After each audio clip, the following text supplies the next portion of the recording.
Hey everybody, Marcia from Be So Creative, and today this is our second go round of our applique. Well, I guess my little workshop for applique. So I want to remind you all that this is what we're working on, okay? And our website will soon have this pattern available for you. So all you need to do is just go and get it while it's free because at the end of what's that holiday coming up? Labor Day. Sorry, guys. Labor Day. Uh, the Tuesday after Labor Day, it will no longer be available for free. But we'll have it available for purchase. So anyway, so be sure and get on the website and get this downloaded. But this is what we're doing today. I want to remind you that this is going to be like a 3 to 4 week little workshop. So our first one, which was last Wednesday, was how you trace a pattern. And so what we've done is I want to remind you that again, snowman.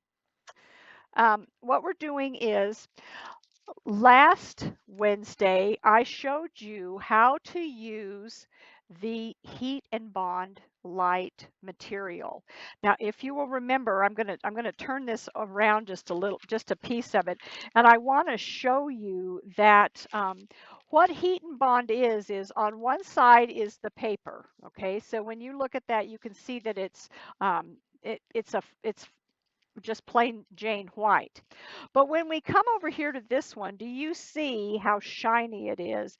And it looks lumpy. So this is how most of the fusible web products are. You've got the one side that has the paper, you have the other side that has the glue actually on the paper. So when you are tracing your design off, whatever pattern you're working with, whatever you're copying it from, you want to trace it onto the paper side. And the reason that you want to do that is because you want to be able to lay it right on there. And let's face it, if you did that onto the shiny gluey side, when you ironed that on, excuse me, the black mark would actually not go away. So paper side. The other thing that I want to remind you about is for most applique patterns, they will tell you if the pattern has been reversed for you automatically. And when I say that, I am talking about the paper design. Marco, stay right there. Okay, so here's my design. This is what you all will get when you go to the website and copy this, download this. So if you will notice on my paper, I've got the tree is on the, if I'm facing this, it's on the right hand side. The snowman is in the center and he looks like he's looking over here towards me, doesn't he? Well, the thing is that when we use a fusible web product, if you do not reverse the pattern, then or the designer doesn't reverse the pattern pieces for you, then your design would actually wind up, and I know you can't see this very well, but it would actually wind up opposite where your tree would be on this side. Let me see if I can lay that out, Marco, if they can see it better. Let's see. I forgot my light box, guys. I'm sorry. Now that's a little better. Your tree would be on this side and the snowman would be facing in the other direction. So my pattern pieces for you all will be reversed, okay? So you have no worries about that. So the first thing that we're going to do now that we have our pieces traced off onto our heat and bond light, this is not rocket science, folks. So this is truly how I do this because when I'm working on something, I'm always excited about it and I want it to be, I'm ready for it to start going together because I want to see how it looks. So what you're going to do is I just take my rotary cutter, and let's see, Marco, if I can do this. and I just roll up. You want to leave about 1/4 of an inch around the outside edges of your paper pieces that you have traced onto your heat and bond. So what I do is I just take my rotary cutter, and I like the little one for this because I am working with small pieces, and I just quickly cut out my parts that I'm working on, okay? Super fast. Just make sure that you leave some kind of edge around your drawn lines, and you will see why here in just a minute, okay? I normally try and just kind of smooth out my corners and stuff. All right, so here we go. See my little nose? Um, if the little piece is tiny, like this guy, see there? If it's tiny, then I have to tell you what I do is I leave the name on there so that I know when I pick that up, I don't go, what part is this? So I always leave the name of the pieces that I'm working with so that I can, I'm not guessing, and I leave them on there until I get ready to cut it off. All right.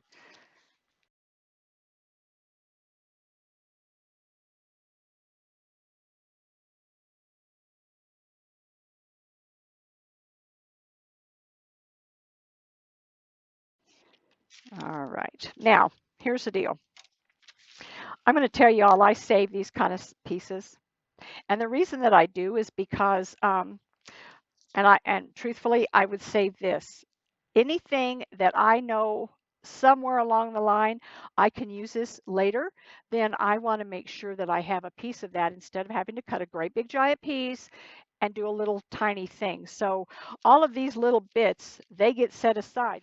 Now, I've got all my bits cut out here. Now, in order to save time, normally I have to tell you all, so I wouldn't waste fabric because, you know, something happens to me suddenly, my children are just going to go, what was she thinking, saving these little pieces? But in order to save time, I am going to I'm not going to cut in between each one of these, but I will tell you that I normally do that. There's my trash. All right, so here we go. Now comes the fun part. All right, so what you're now going to do is you're going to get your pieces and you're actually going to iron them to the wrong side of your fabric. And so I just want to show you, let me see, here's his hat and the brim of his hat. This is a really great place to use up little bits of fabric. I mean, there is really no reason to toss something this size because I will tell you, I use this a lot in my applique. So what you want to do is for Heat and Bond Light, this product, this is the one I use all the time. I will tell you, it is my favorite. You do not want to use a hot iron on your Heat and Bond. If you will look here on my iron, I have it set at about 4. So, right, it's between the 3 and the 4. The reason is this is what the the fusible web people that make Heat and Bond, this is what they want you to use. If you are using any other type of fusible web, then you want to make sure that you read the manufacturer's instructions and get the temperature set to what they recommend. Steam a seam requires moisture as steam to set theirs. That one you can actually reposition and move around before you ever set it with the steamed heat. So read the instructions of whatever it is that you're working with, okay? Because this is critical. I've had people, they get upset with heat and bond because it's not sticking. And the reason it's not sticking is when I went back and looked, their iron was set all the way to high as it would go. And it's just too much for the heat and bond. So if you're using heat and bond, please keep your iron between a 3 and a 4. All right, so this is what we're going to do. Here's the right side of my fabric, pretty. Here's the wrong side of my fabric. So I'm going to take my hat and my brim, and they both fit on there. And we're just going to lay our iron on, and you're going to count 1, 2, 3, 4. Get it off and set him aside and let him cool. The other piece is the scarf. So I'm going to lay my scarf on there, and I just realized that I do not have the little tails. So 1, 2, 3. Now this is where our little scrap comes in perfectly. So we're just going to take this and we're going to draw it off onto that spare piece that we already had. We're going to cut that out.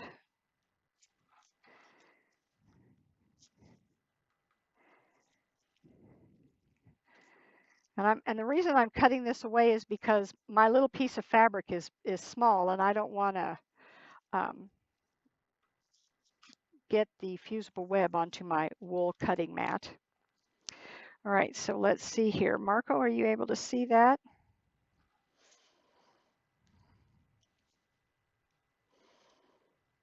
There we go. Look, those guys are ready. 1, 2, 3. And we're going to set them aside. The thing is, guys, always remember to, once you've ironed them, to let them just sit.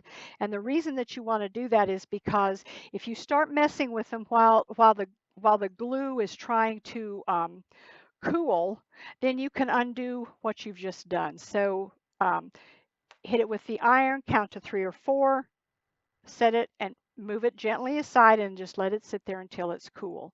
So when you're working with these big pieces, like the tree that we have here, I always recommend that you make sure that you press any wrinkles out before you lay your heat and bond on there.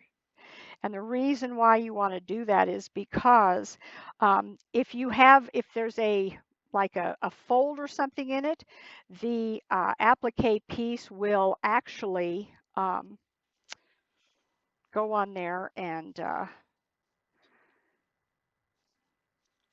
it'll actually press the crease into it. We don't want that. So on some big piece like this, 1, 2, 3, 4, pick your iron up. Don't slide it. 1, 2, 3, 4, 1, 2, 3, 4. And we're going to let that set aside. Okay, so I think you all are beginning to understand how this is going to work. And this is just, I don't know, here's my snow piece. So let me do that one for you. Oh, yeah, there he is.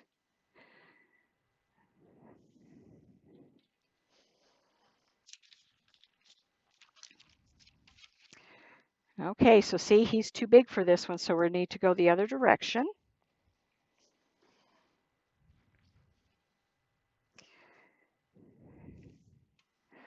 So again, there's that that crease that was folded into the fat quarter that I'm working with.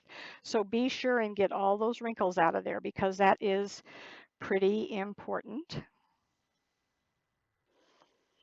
Okay, so here's my snow. It is reversed for you. So here we go. 1, 2, 3, 1, 2, 3, 1, 2, 3, 1, 2, 3. And since I've got the white piece on here, guess what I'm going to slap on here? I'm going to do the snowman too. 1, 2, and 3. So here we go. 1, 2, 3, 1, 2, 3. 1, 2, 3, 1, 2, 3. All right, so see there, that's all done. All right, so I'm not going to make you watch me do the rest of these. We're going to let these guys cool. And now we're going to go back to what we've already done. Now, all right, Marco, let's see how this is going to work. All right, so what we've done is we've got our pieces and they are nice and firm. Anytime you see like a light spot in this, that's telling you that you have not gotten the heat and bond fused there. But these are all done and they're very nicely pressed onto there. The glue is adhered to the back of our fabric, and now we get our little scissors, yay! And we're going to just cut this on the line that you've created, okay?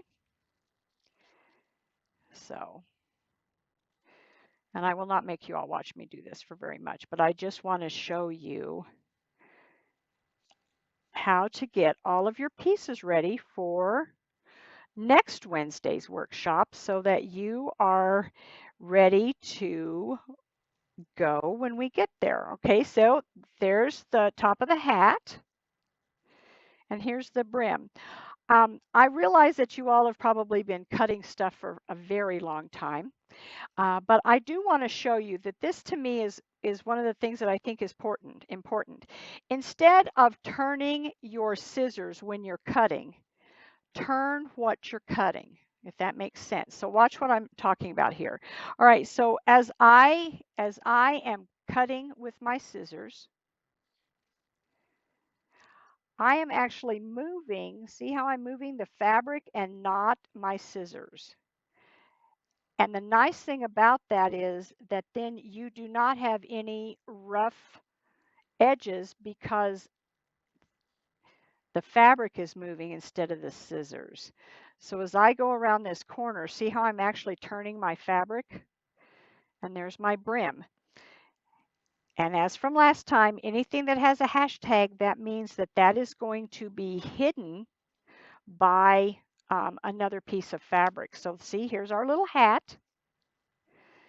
And he's just going to pop on there just like that when we get ready to cut him, put him together.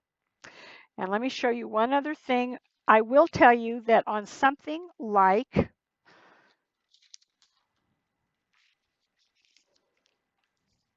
our snow piece. Now I want you all to remember that this has been reversed for you, and when I put it on there, I wrote snow reversed. Maybe I better turn that over so you can read it a little easier. Sorry, guys. So snow reversed. That is telling me that my pieces have been reversed and they are just ready to go. So I will tell you, I don't, on pieces this size, my little rotary cutter is my friend. So what we're going to do is we're just going to start here, cut into my fabric, and then I am just going to take my rotary cutter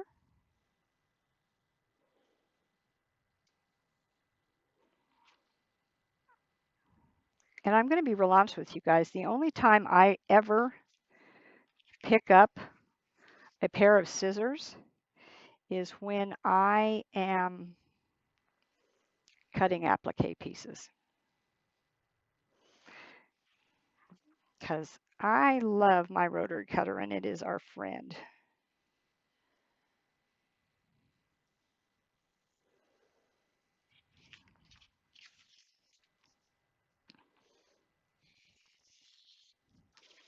There we go. So there's our snow piece. All right. So what to have ready for our next little meeting is I would love for you all to whatever applique project that you're working on. Maybe you don't want to do the snowman, but maybe you have a applique project that you've always wanted to try. It's not that big and you've got everything ready to go.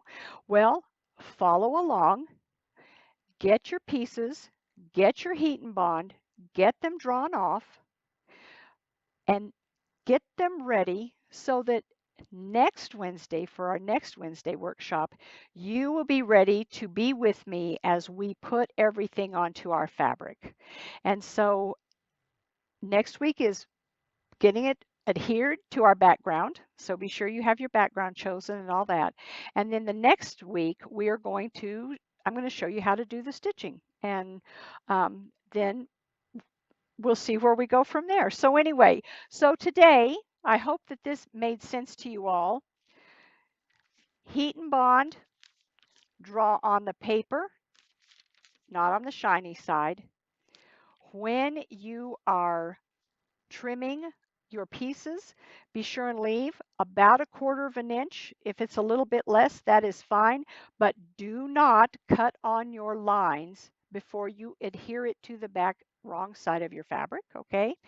And let's see if you can get all of your little pieces ready to go so that you can join me next Wednesday to putting all of these fun little pieces onto your background fabric. So anyway, thanks for joining me today, guys. I so appreciate you popping in here for our Wednesday workshop with Be So Creative. Have a great day, and we will see you guys next Wednesday at 10 o'clock.